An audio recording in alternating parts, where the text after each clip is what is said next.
And so here's your learning guide for large language models. First thing you're going to do is you got to pay $20 for ChatGPT, Claude, or Gemini. You have to pay the $20. Invest the $20 per month to be able to have a learning guide. It's $300 per year. You got to invest in that. And then you're going to focus on learning the interface, learning the chat dynamics, learning the prompt response patterns. You want to be able to develop an intuition for how large language models work. What are their limitations? What can they do?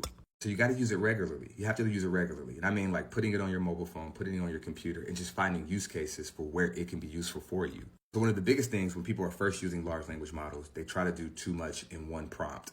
And so you want to learn like how to develop task-specific prompts. How do you start to build queries that yield the highest quality outputs? So then once you really understand prompting, you can get into personalizing your model, right? Building custom prompts or custom GPTs that do very specific things that you want it to do. So GPTs that use a specific kind of context, they use specific kind of files, they have a certain kind of tone, they have a certain kind of language, right?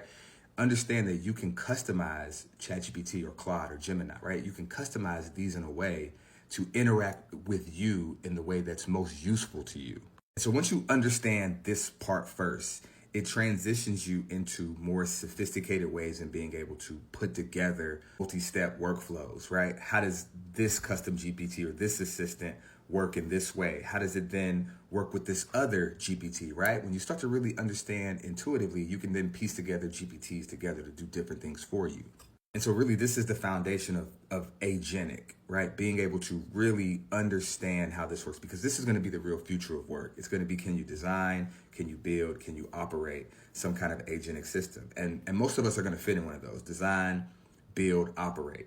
But in order to even be able to do any one of those, you have to start with kind of this phase zero, right, approach of being able to understand and develop an intuition for these large language models.